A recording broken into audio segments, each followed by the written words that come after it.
Good afternoon, Michelle. It is the 7th of April. We're well into April. We've been through Mad March. Now we're into April. Yeah. We'll talk about today what's happening. But first and foremost, how are you doing? So I'm doing really well, Catherine. I went to the supermarket this morning, as I was just explaining to you, and everybody is walking around still with their masks on. So there doesn't seem to be any movement, at least out in the countryside. How are you getting on where you're living? It's really mixed, you know. When I go into the garages, the local shop, the supermarkets, absolutely everyone's wearing a mask. But because I live in the countryside, when I meet the neighbours, you know, everyone's chatting and everything is Yeah. normal. Some are keeping their distance and a lot aren't. But certainly the difference is around here is everyone's completely masked up, but they're not walking around the streets in masks. Very few people are. They're putting them on and off as they go into the shop. And I've not had any nasty comments or trouble at all. Whereas I know you and some other people in London, some of my friends in London have had really bad experiences. So again, it seems to be very different energies depending where you are in terms of what it is. But I'm not seeing any improvement in terms of people, the general public, not wearing masks and things at all. Well, I bought this little van over Easter, a little Mazda Bongo to go away in the summer. Fab. And I was really lucky that the person that sold it to me was able to bring it to my house. And, he showed me around the whole van, which is not big. A Mazda Bongo is just a little tiny van. I don't know how me and the 4 dogs are actually all going to sleep in it, but, that's a story for another day. But he was showing me around what everything does. We had no masks on. We didn't even mention it. I think it just depends on, sometimes it's to do with the age group of the person that you're dealing with, and I suppose just the general area that you're in, however, how many people are managing to start doing that and start a culture of, moving forward.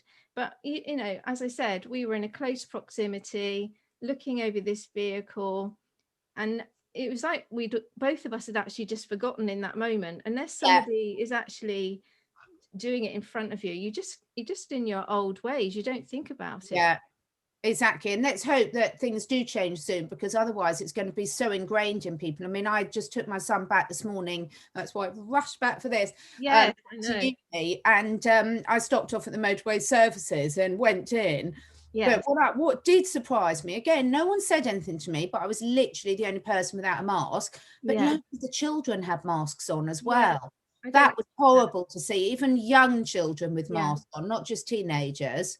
I know what I want to say to you while we're talking about children. The boat at the Suez Canal, the Ever Given. Yeah. I know that a lot of channelers have been saying, and remote viewers have been saying, that they've been bringing children out of there that are in a bad way.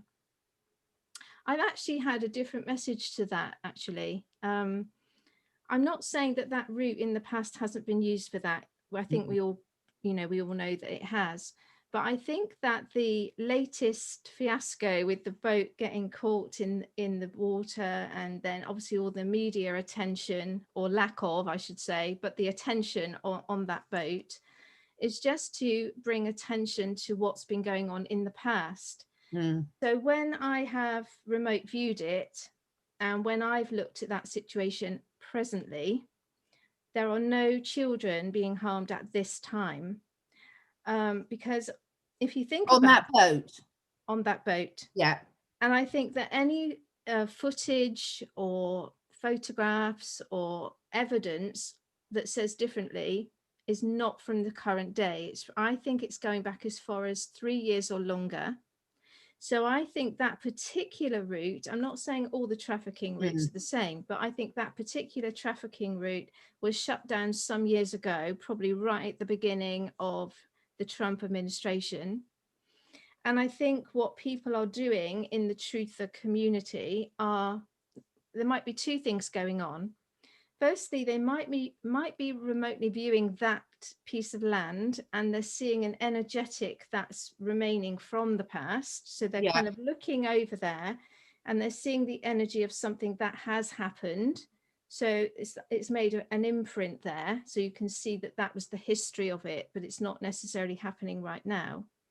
And secondly, it might be that while they're still giving out that story as if it's happening today, then it helps people that don't know what's going on to realize how serious, you know, this trafficking is, and the routes that they use.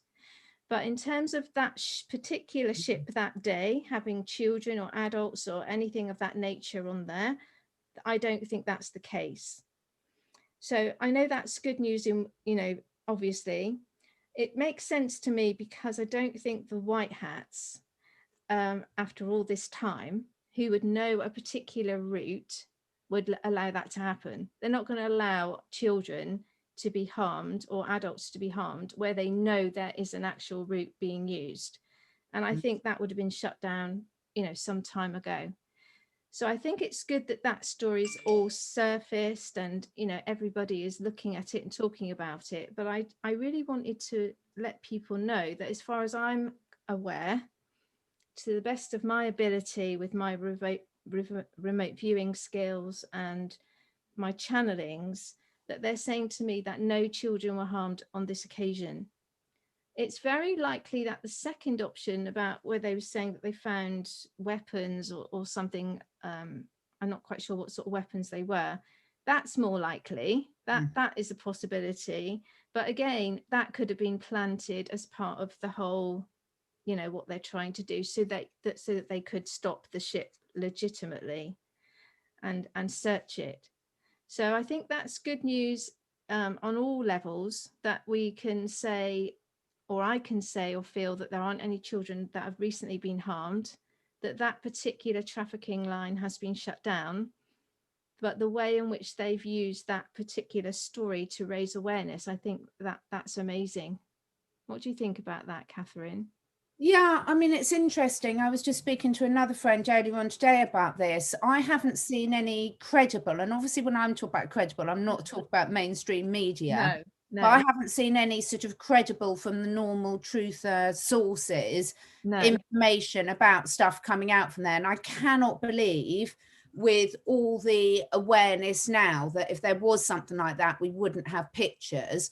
There's a lot of pictures circulating that aren't current. And one of the things I also am interested in is there's a lot of pictures circulating from France about the police laying down their weapons. And I'm interested to know whether that's current or old, because we're getting mixed messages on that as well. So I feel that definitely. I suppose on the child trafficking thing, the thing that's really confusing me, based on the fact of the white hats not letting that sort of thing happen anymore, is what on earth's happening at the border, at the Mexican border. Because I did see some very credible reports of, people actually getting in and filming some of the stuff, undercover people filming, and that looked really horrific.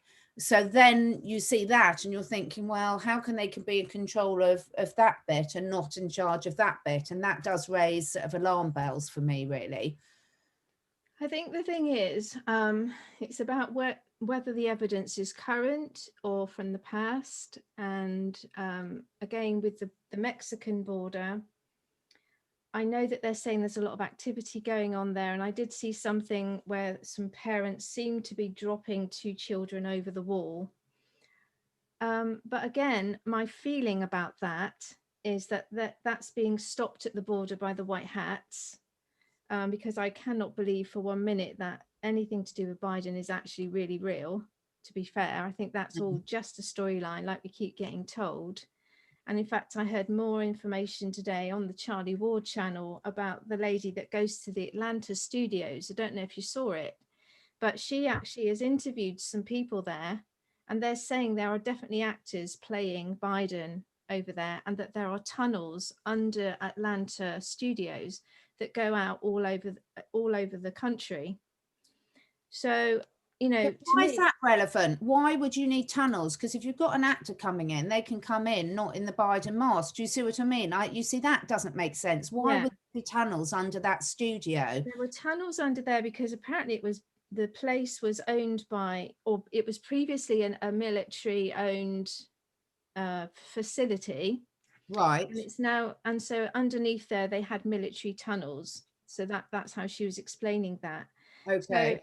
I don't know what the tunnels aren't really relevant to what we're speaking about today, but I was really more trying to make the point that she's interviewed some people inside that Atlanta studios this week, and that they are saying that there are actors, a couple of actors playing Biden.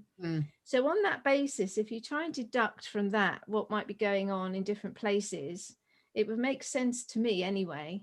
And it's always been said to me in my channelings that the white hats are in control. In fact, they say to me that the black hats are psychologically in control and the white hats are operationally in control. And I can see that quite clearly. I can see that psychologically, the black hat agenda is what we're all being controlled by. But actually on the ground, I think the white hats are operationally in control. So how do you explain then? Because with that, that's really interesting, and I hope you're right. Yeah. But let's get on to the controversial issue of, let's call it the cure. Yeah. Okay, we'll call it the cure, because the other jab words. The other words. Too. Yeah. Yeah. So this is still a real contentious issue for everyone. We've seen today in the UK, supposedly, a young lady being the first recipient of the Moderna. We've also seen in the UK today, I just saw it literally as I was waiting for you, Michelle, apparently the AstraZeneca have now come out and said under 30s must not take their jab. Yeah. But I haven't looked into that in any more detail, because that was literally like 2 minutes before we came on screen. But if the white hats are operationally in control, why in so many countries, the UK, the USA, Israel, and I'm not quite sure how it's going over the rest of Israel, over Europe, for example, or the rest of the world, why are we seeing such huge pushes still, and still pushes for cure passports and things like this very much possibly on the cards? So, you know, I've always been told from a year ago in my channelings that all of that was just a storyline, and that the mandatory passports would never be allowed. So I think, again, this is all just a way of getting people to say no.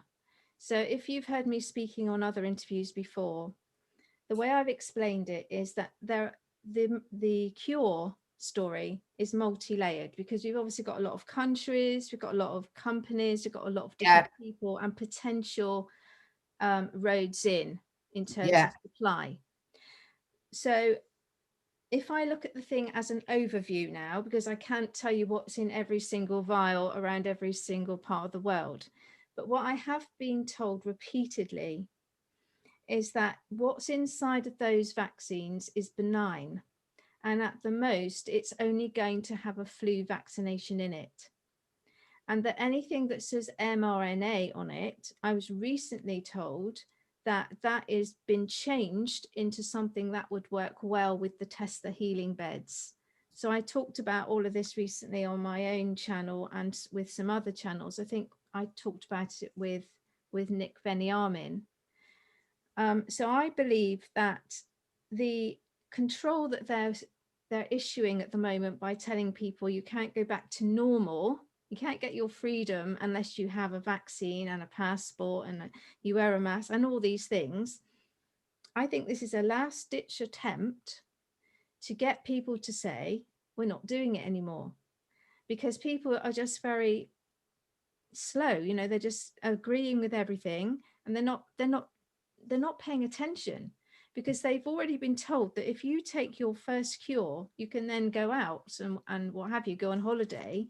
And the first day or week or so after the first rollout, they then introduce the fine. So everybody was putting on my feed, you know, oh, I've had the cure. They were even putting a profile with a banner around it saying I've had the cure, and, you know, all excited about it. And then the very next week, you know, they're being told, but if you try and go on holiday, or you try to go out, or you try to socialize, or whatever, you can't take your mask off. So I think it's just the white hats are using that whole storyline and a lot of storylines to get people to wake up. That's all it is. Not working, is it?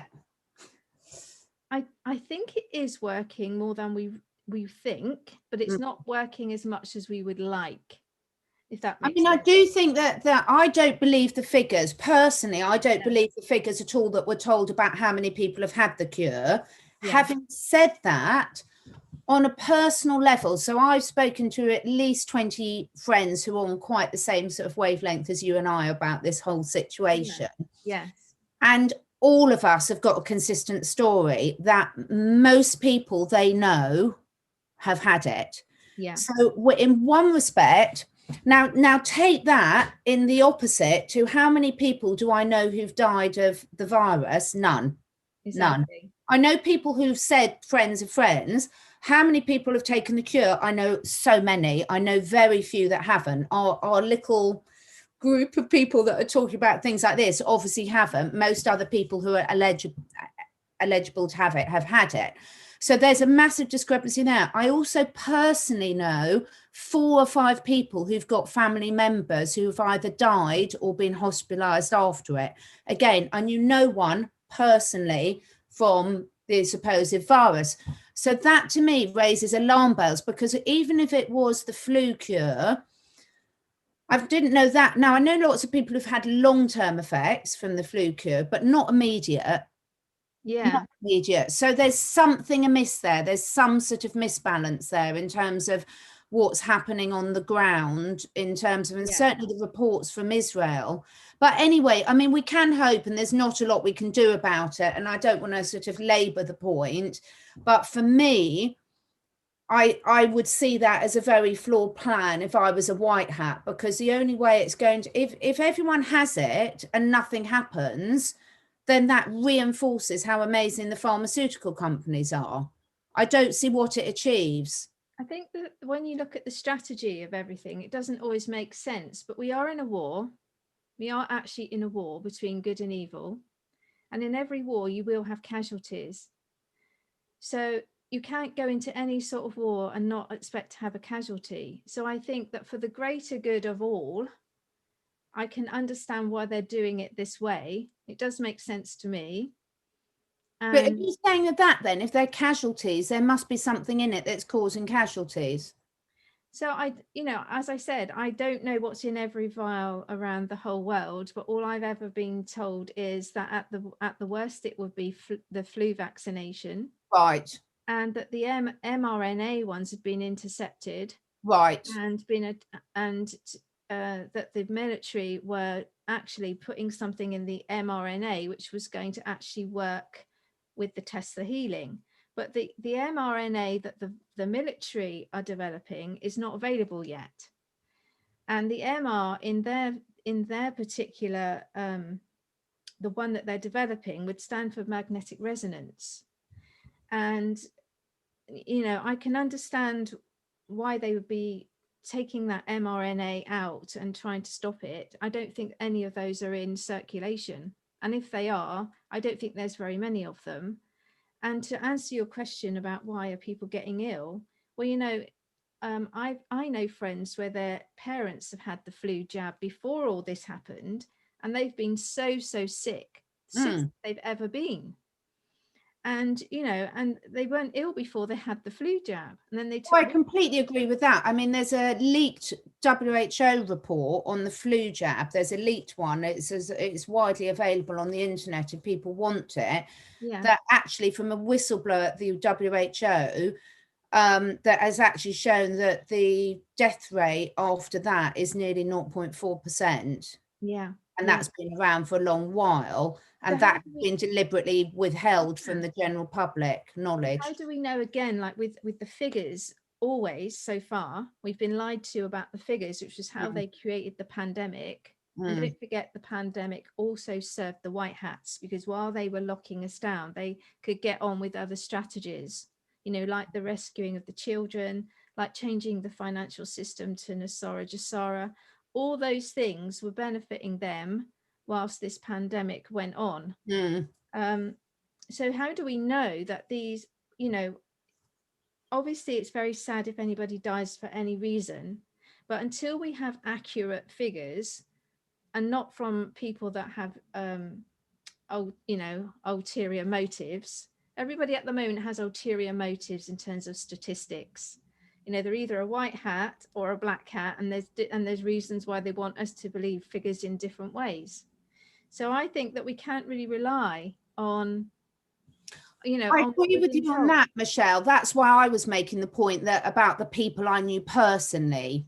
So Yeah. there's huge discrepancy in terms of that, and that's a very small subset of the population, obviously. So it Yeah. is, but it's just an interesting one, and I think I just don't see how, as a strategy for waking people up, putting something inert out there, I don't see how that would happen. But let's see and let's hope, because that would be the best possible scenario in my eyes, that is the case, because, you know, then that's the least collateral damage, as you say, that would happen to the general population.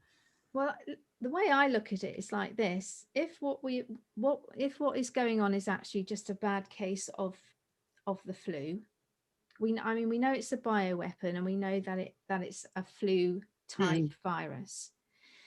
So it would make sense to me to give everybody a flu jab, because there's nothing you could develop quickly enough, realistically.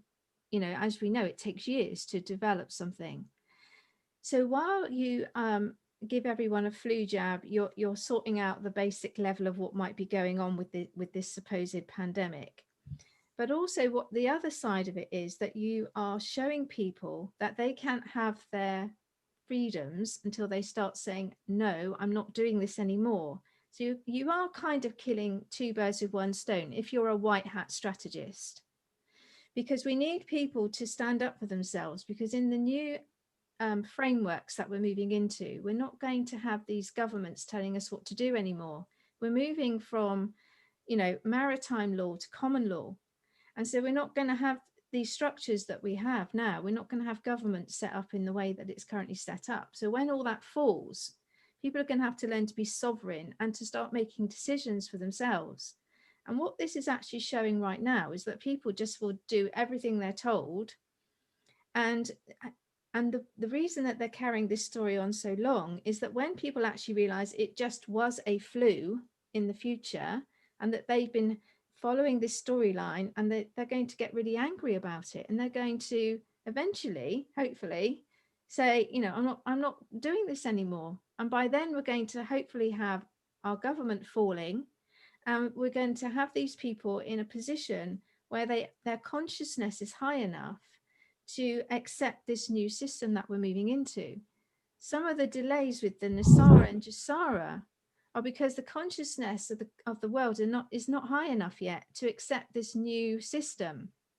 I agree. It's just not, because everyone at the moment is still abstaining from personal responsibility. So whether they think the government, the pharmaceutical company, their doctor, their employer, I mean, the amount of people who've said, oh, my employer said I had to have it, so I did. And I'm like, really?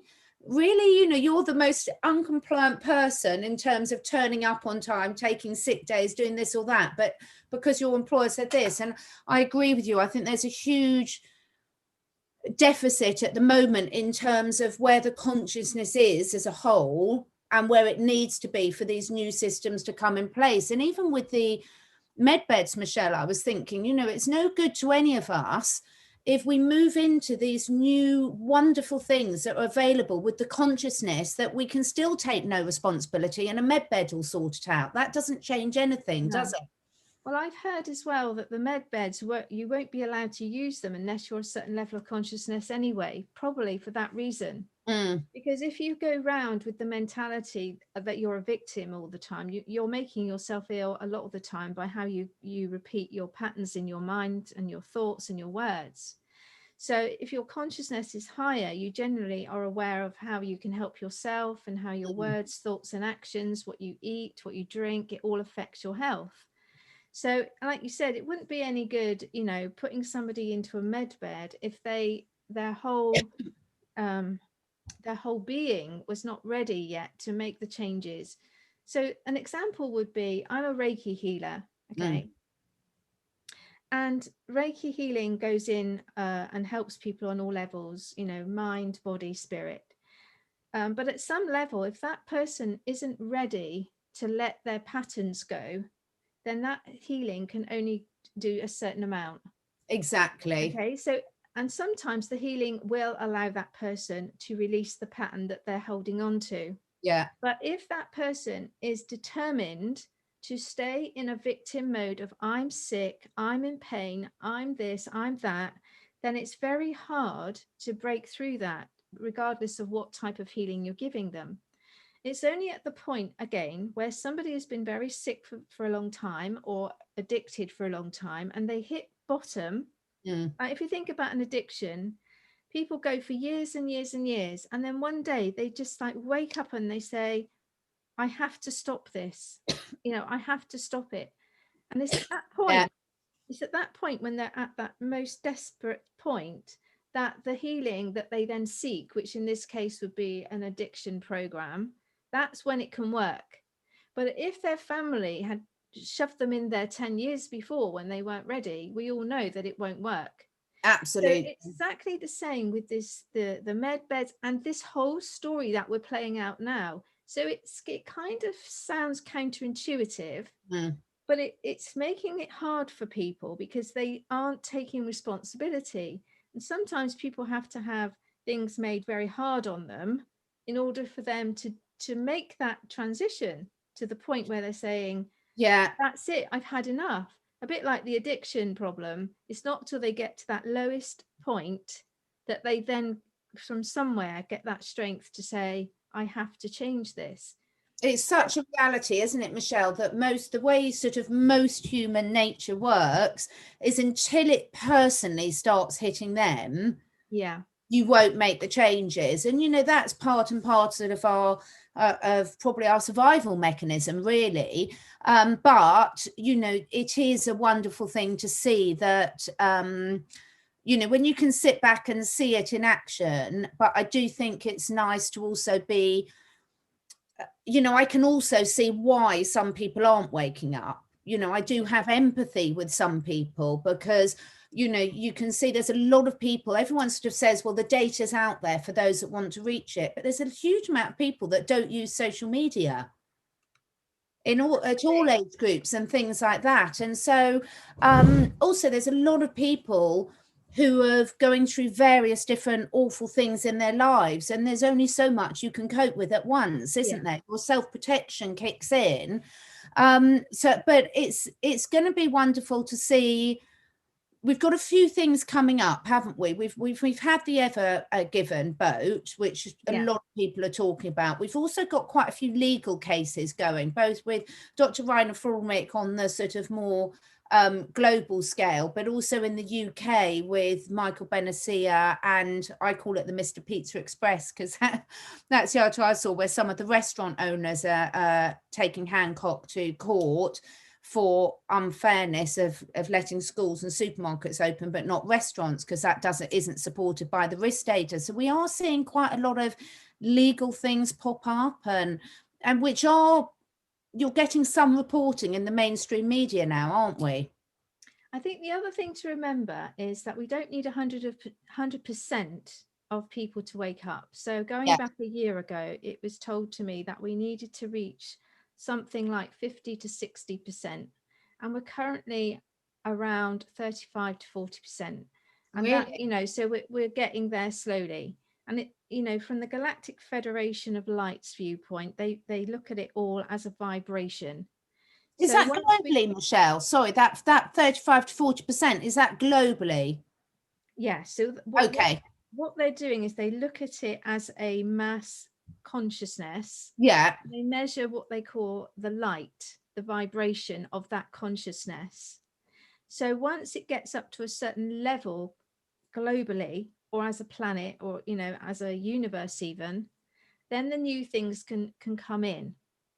So there's I think that we've made a lot of progress that we may not have been able to understand till now, but because I work with the galactics, I can see them doing work and lining up the grids, and light workers are obviously linking into that and helping the collective consciousness to rise up.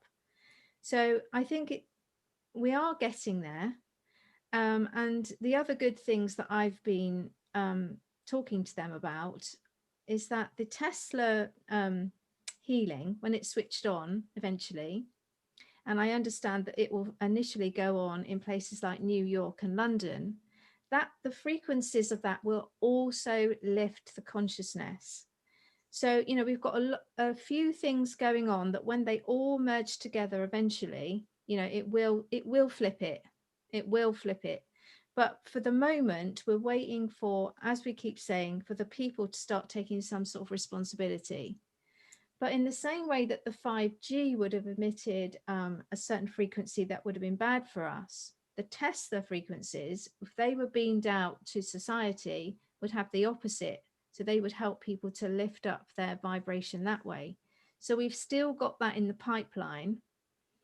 And when I've been trying to find out about that, they've been saying, as I said, that it will start in major cities like, you know, New York and London, where they will probably switch that on to see how that works. So that's really interesting.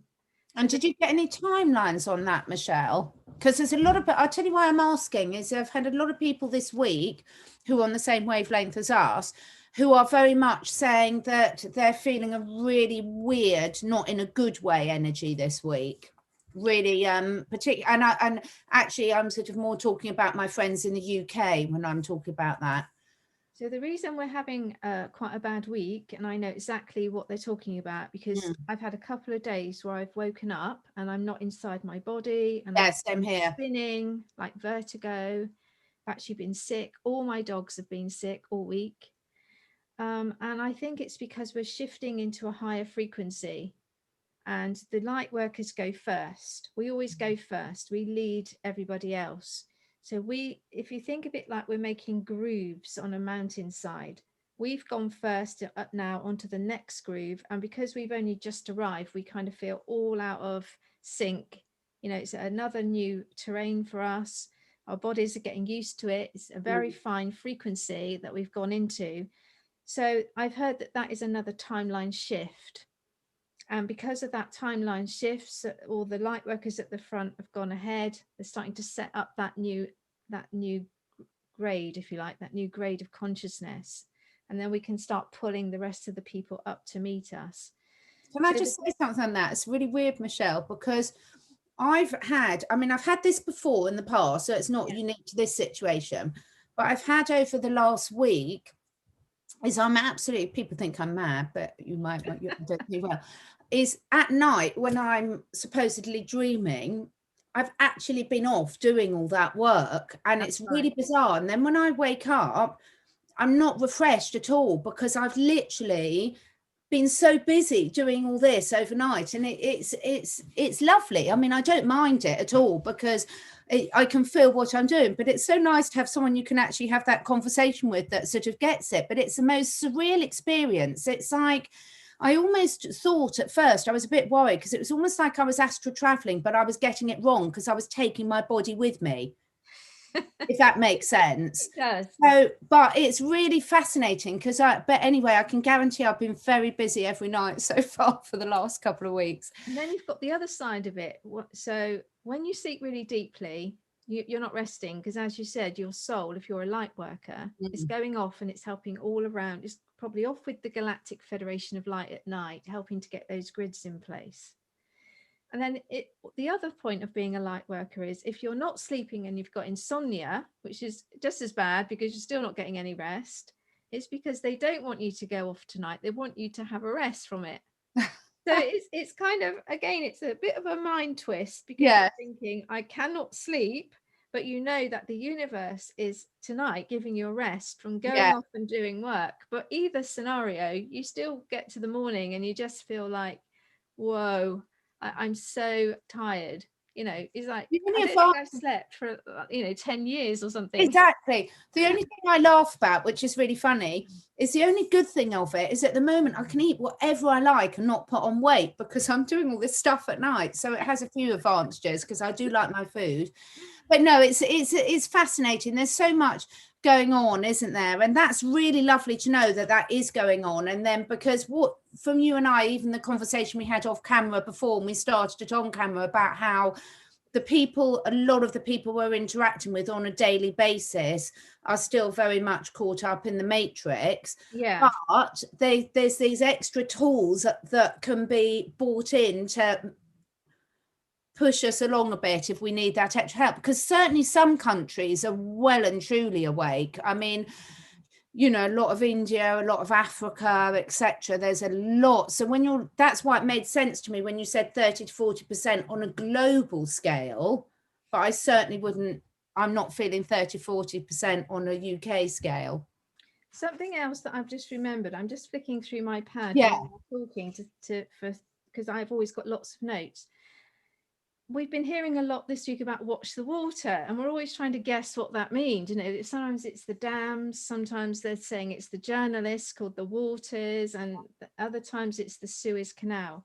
Other times it's hunted by them. We've had everything, haven't we? Yeah, but I've actually been given a very different take on what the water means. And the water, they've told me, is literally about our drinking water. Yeah.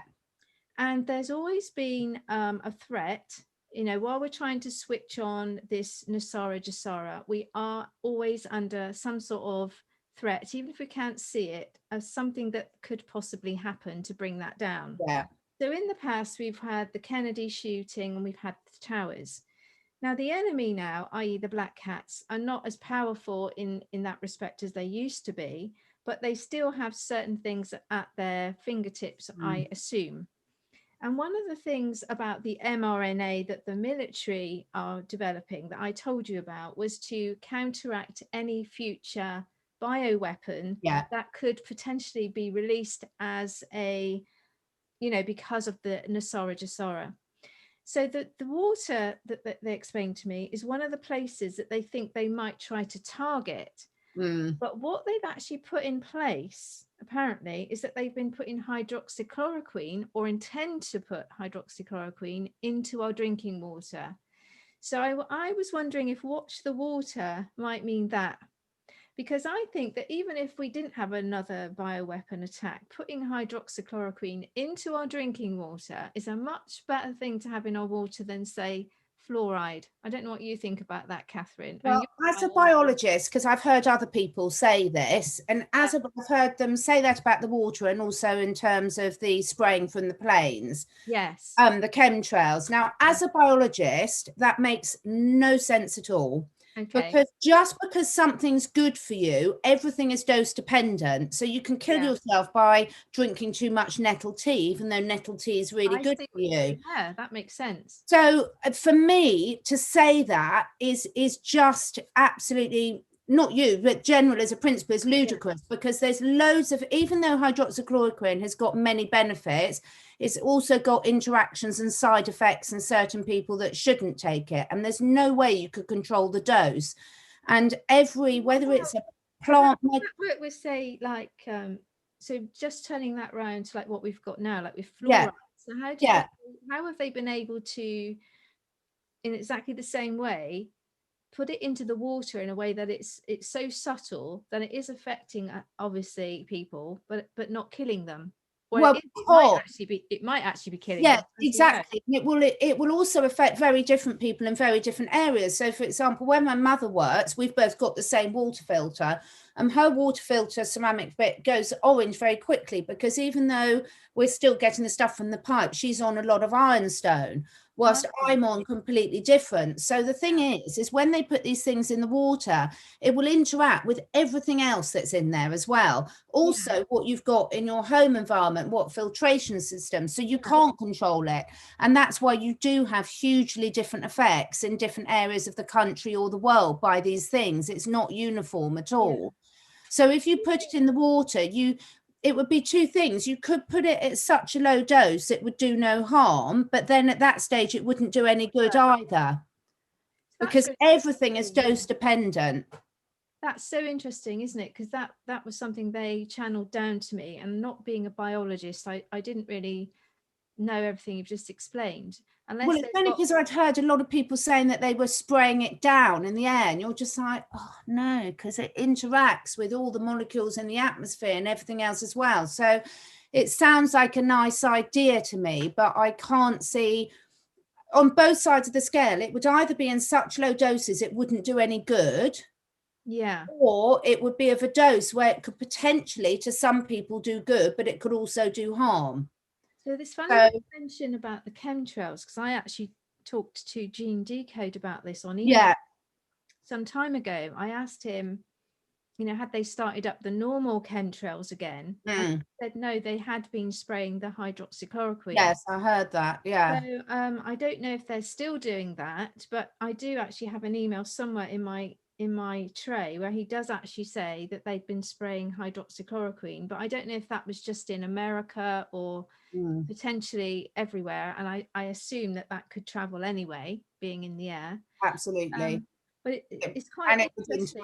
Yeah, no, it's interesting. And of course, it doesn't mean I'm right, because just because it doesn't make biological sense doesn't mean that's right. But even the spraying hydroxychloroquine, if you asked most scientists, and please butt in, those of you scientists watching, it wouldn't make any sense that that would be beneficial at all to spray that. So potentially, though, it could be carried in a liquid like that, say in water. So it would be active still in the water. But what you're saying is that the dosing of it would be difficult. Is that what well, also, and it would interact with everything else in the water, because nothing, just like we don't work in isolation. So we're all connected energetically, spiritually, physically. The water is really complex. It's not just H2O. As we know, it's got loads of other chemicals, some intentional and some not intentional in there. So something like the hydroxychloroquine, it's not an inert substance. It would interact in the air. If it was being sprayed, it would be interacting with everything it's coming in contact with, good and bad, and similarly in the water.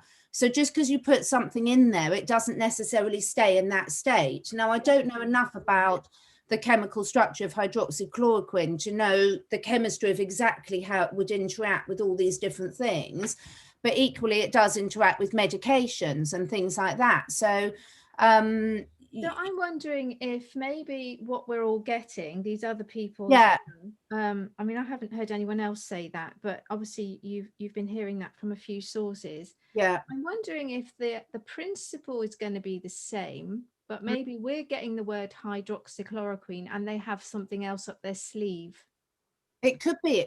I wonder if there's something else they've been developing. That would be amazing if it was as simple as just putting it in the drinking water. Wouldn't that be a very simplistic way of? It would be amazing. Protecting everybody.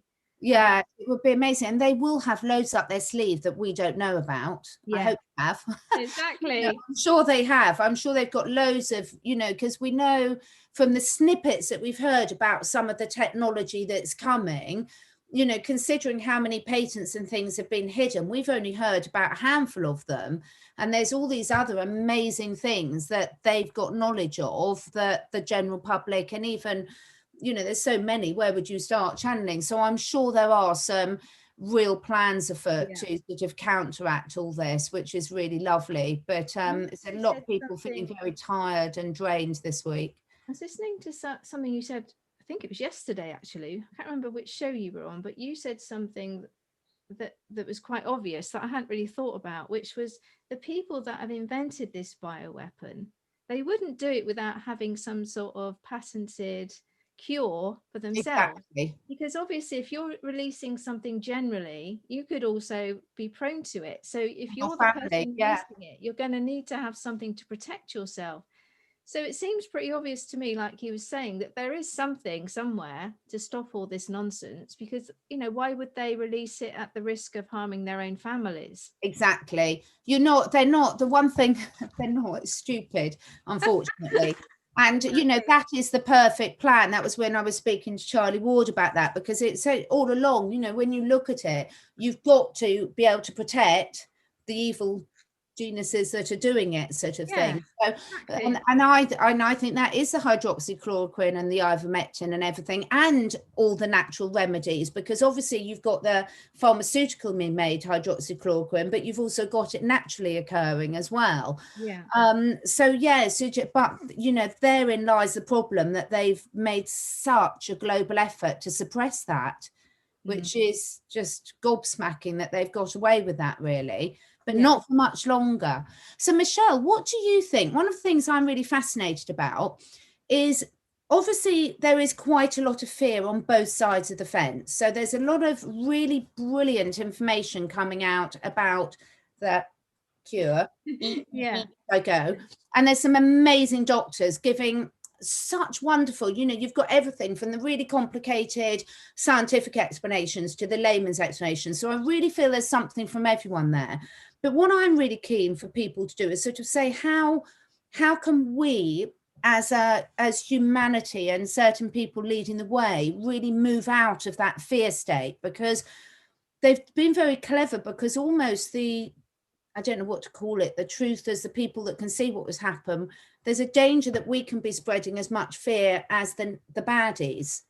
Does that make sense? It does, but it's about intention. Okay? So everything is about intention. It's where it starts from. So if you get up today and your intention is to spread a message that creates fear, then that's the frequency that people will hear. If your intention is to spread information in a way that it will make people think, I need to look at this closer and go and find out about it, then your intention is to help somebody to help themselves. So it's not that a truther is making the situation worse. It's a bit like this counterintuitive story we've got going on with the white hat, black hats, and we can understand why a white hat would be, putting out cures and all the things that they're doing. We keep thinking to ourselves with our logical brain, why would they do that? And it's because, as I was saying before, it's the same with what the truthers are doing. It's the intention behind it. The intention behind it is good. Don't forget, for all these hundreds of years, we've been given information which looks wonderful. It looks amazing. But behind it, the intention has always been to harm us and to control us. So it's not necessarily what the message looks like. It's what is the intention of the person that's sending it. So in terms of helping others, if you're a truther, then obviously you need to look at your intention, obviously, as I've just said. And I would imagine that anyone who's in the truther movement, their intention is to help, otherwise they wouldn't be doing it. And from a spiritual point of view, it's your vibration that helps the others. It's not anything that you say. Okay. So if you're resonating at a certain level, it doesn't matter what you say. If the person standing next to you is resonating like this, because it's like they're on radio 4 and you're on radio 1, they just can't hear what channel you're on. Doesn't matter how loud you shout.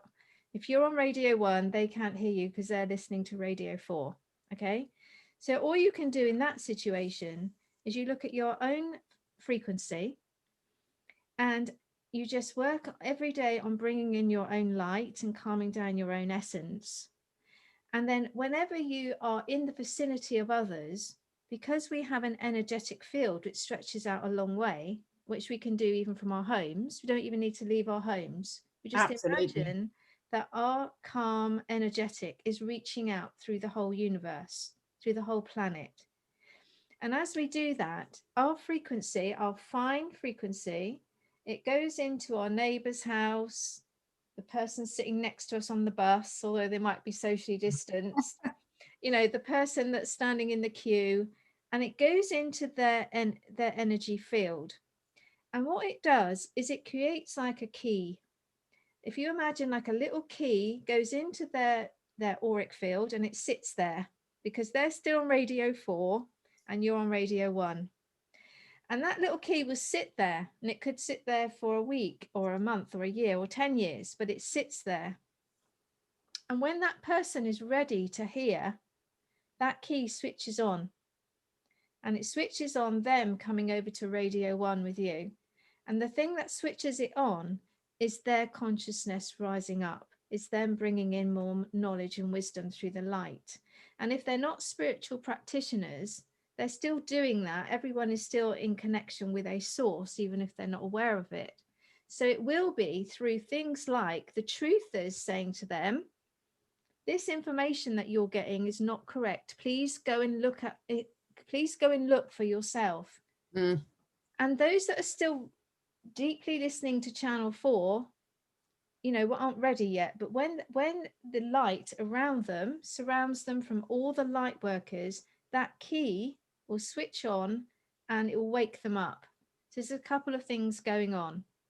Well, And also, this is, sorry, I was just going to say, picking up on that, that's one advantage for some people. I know there'll be people listening that aren't lucky enough for this, but one of the advantages for a lot of people in the lockdown is that a lot of people have spent more time as a family, if you're in a family environment, which for some people is really positive. A lot of people have spent a lot more time in nature. So, for example, I live in a beautiful place, you know, where lots of people can come and walk their dogs, and it's absolutely packed, and it's really wonderful to see. Yes, it's crowded, but what's lovely is the whole family's out there walking together. Was pre-lockdown, the kids were at home on their computers. So this, as you were saying earlier about how the lockdown has been very advantageous for the white hats as well. These changes in behavior patterns and people getting on their bikes, getting out in nature, we know those are some of the most important things that people can do to shift their vibration. Loads more people have got dogs.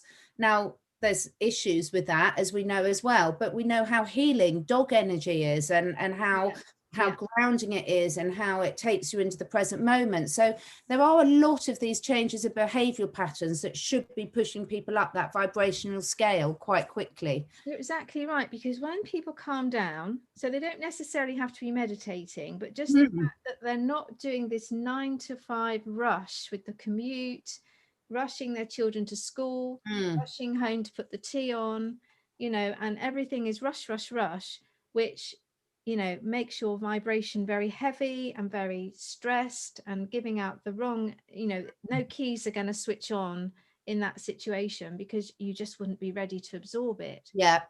But if you're, like you're saying, we're all at home now, we're all through, you know, we have no choice but to, as you said, to fill up the day by maybe going for a walk with our families and our pets and doing more leisurely things because it's been imposed upon us. So then this makes their vibration automatically calm down. Exactly. And it's all about frequency. And as their frequency changes, it starts to rise up and change channels. So they might be coming along to channel 3, channel 2, and eventually they might meet us at channel 1. So you're exactly right. There's lots of different things going on that are helping people to meet us. Do you know, I've just got a little funny story I want to tell you about an animal. Can I tell you a funny story about an animal? Yes, yeah, please do. Right? Have we got time? Yeah, I've got about another 5-7 minutes before I've got to get ready for the next one. Yeah, lovely. I'd love to hear it. Okay, so I'm obviously like trained in healing. I'm a Reiki master and teacher. Can you see Pumpkin? Oh, hello. Isn't he magnificent? He's been listening to everything. Yeah. Oh, amazing. So I'm a trained Reiki master and teacher, and I used to live in Spain. And when I first came back to the UK, I'd moved into this small sort of town, didn't know anybody. And the lady across the road had said, oh, you know, come over for coffee like you do when someone moves in. So the next day I went across and I was sitting in the chair in the lounge, and this really big poodle walked in, you know, those very large poodles. Yeah, And the standard ones. and I was sitting in quite a low chair, so its head was sort of directly looking at me like this. And it said, as I'm speaking to you right now, can you help me? And I literally like looked around because I wondered where this voice was coming from. So this is going back probably about 18 years ago. And I suddenly realized the dog was saying to me, could I help the dog? So when the lady came back in, I said, I said, I know this is going to sound very weird, but I'm a Reiki healer and your dog has asked me to help it. And would that be okay? And she said, yeah, this is my mum's dog. I'm actually looking after it for the week and she's on holiday. Why don't you come over tomorrow and you can have some time with this dog?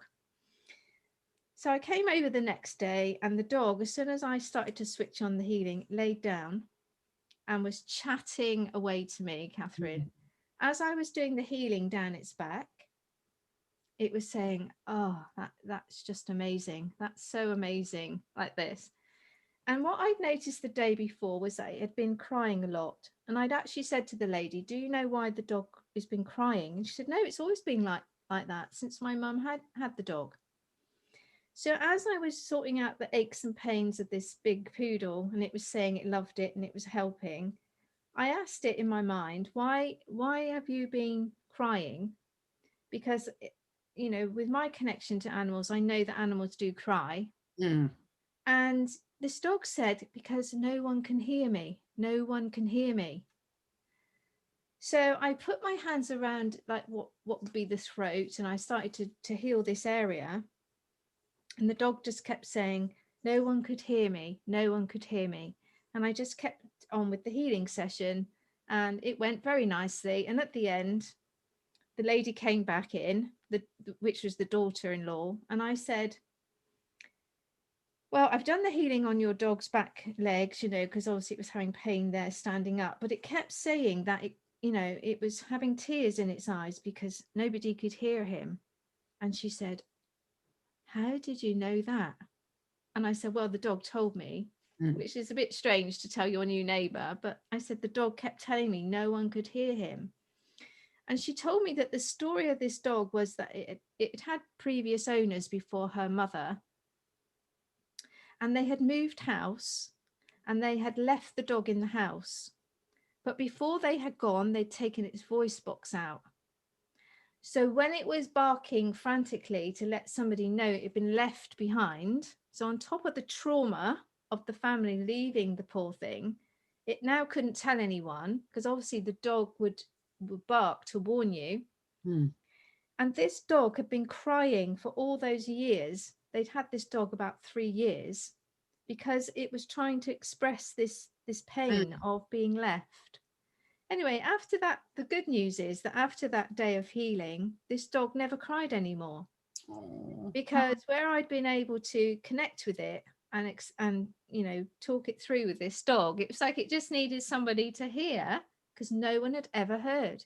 It kept saying, no one could hear me, no one could hear me. Because I was saying, why had you been crying? Why have you been crying? As soon as this dog felt like someone had heard its story, it was totally, you know, all this crying that had been constant just stopped. And when the mother came back from her holiday, she said that this dog who had been having problems with the back legs and the hips was just running like a puppy. She said she'd never seen anything like it. So it's just a story again of something I thought you'd like to hear because I know you work with animals. And yeah, I mean, I'm exactly the same. I mean, every day it's just so many stories where they just completely incredible. One, animals are so receptive to healing. Secondly, they're so desperate for us to listen to them because they're communicating with us all the time, as you and I know. Yeah. And as every child knows as well. It's just, as you say, us being able to hear them. And also they're desperately trying to help us all the time as well. And I completely agree with you. I know animals definitely cry because when I was working with the elephant orphans in Zambia, they literally cried real tears, you know, when we were doing it. But equally, they had such amazing resilience. And what was so lovely about them is the Zambian keepers who are looking after them had the best animal communication skills you could ever hope for. They wouldn't have called themselves animal communicators because to them it's completely natural. It's not a skill, it's just a skill that they all possess because they had such empathy and such a close bond with the elephants, and they were just absolutely incredible. But again, that was what's so lovely because it's a bit like you were talking, you know, we've got to a stage where perhaps the way most people live in England or America, where they think some of these things that we're talking about, I was talking to Janine yesterday about talking to trees. And, you know, it's a standing joke in our family with my children and with my husband, you know, for ever since I can remember, you know, 20, 30 years, if we're not sure about it, it's a common thing. We just say to each other, well, let's go and ask the trees. Yeah. And that's not abnormal in our family at all. We've always done it. But and it's not abnormal in Zambia, and it's not abnormal in the Aboriginals. But what's really lovely is a lot of these things are being brought back up again and becoming much more accepted as normal again, having us all been completely weird for so many years. You can see that shift now about how more and more people are seeing the benefit of it. And it's just beautiful. You know, my dream is that that from now moving forward, everyone truly understands that they really can communicate with their animals. And therefore, can you imagine the better world that it's going to be for every animal and person on this planet? I can definitely hear plants, crystals, Yeah. animals, obviously people's souls. But, you know, when I go to my doctors, it's funny because doctors are healers, but their plants are always, when I go in there, going, because they're so dry. Yeah. So whenever I go to the doctors, I secretly like give the plants a little bit of water while I'm there, because they are literally screaming for a drink, That. you know, and I can hear them. And, you know, if friends of mine say they've bought a plant or a flower, and I might not even be in their house, I can hear the plants chattering. Exactly. They have like, especially if they're like flowers, like little tiny flowers, they sound like people chattering. So, and crystals can give you information. I mean, there's so much. I've got mine here. Well, I've got Yes. loads, but this is the one I've got today. Yes. I When I carry them everywhere, and it's just fantastic. my crystals are going out in the sun, they get excited, you know, Exactly. they laugh, oh good, we're going out in the sun, you know.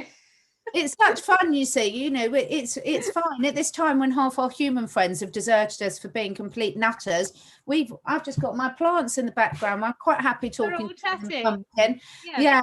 Oh, The aloe vera behind you, yeah. the really big one, he's got a really deep male voice, like he's really in charge of that room. I've got two there, actually. There's two big aloe vera. There's one big and one which I think is more of a feminine one behind it, just behind the salt lamp. The really big one is that Yeah. he's got a very strong male voice. Yeah. Hear him. He's very, you know, very deep, sort of in Yeah. control. He's like overseeing everything. Yeah. So that's, you know, but if you can't tell everybody these things, because you just would sound to them.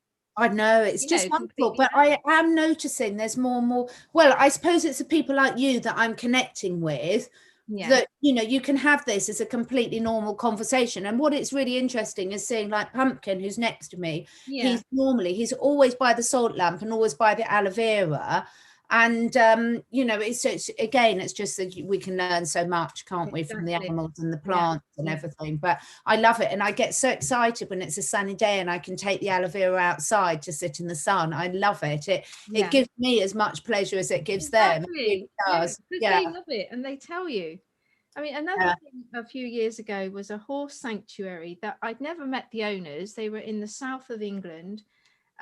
They had found out about me through a friend, and what they used to do was send me a picture of a particular horse that they were having problems with, because quite often the vets would miss what was the real problem was. Absolutely. So they would send me a picture first to try and get to talk to the animal to find out where the problem was in the body, because a lot of these times they can be emotional problems with a horse. And this one day, they sent me this horse and said they were having a lot of problems with it on this sanctuary that they had. So I tuned into him, and he came across with this very military style voice, you know, and he talked to me in a military way, like a general or a colonel might talk. And I said to him, so, you know, what's going on? You know, why are you playing the sanctuary up? Why are you not calming down, enjoying your life? And he said to me in a very abrupt, sort of general way, that he was so bored, he had nothing to do. So I went back to the sanctuary and I said, it seems that he's just really bored. Do you know what his previous life was? I said, he sounds like he's sort of some sort of military general, and he just needs something to do. He said he's normally up at 6 and he's doing things, and you've got him stuck in a field, he said. And they said, oh, how did you know? And I said, well, what do you mean? And they said he'd been rescued from, not rescued, but he'd been retired from a military role. And they had just put him in a field thinking he would like to retire because he'd had a busy life. But as soon as they realized that this was actually making him unhappy, I said, well, why, is there anything else he could do? You know, like where he feels of service, because his whole life he's been in service. So they put him on children's rides. And as soon as they did that, he was completely well behaved. His whole temperament changed because he was being got up each day he was being got ready, and he was doing something of service, and it completely changed this horse.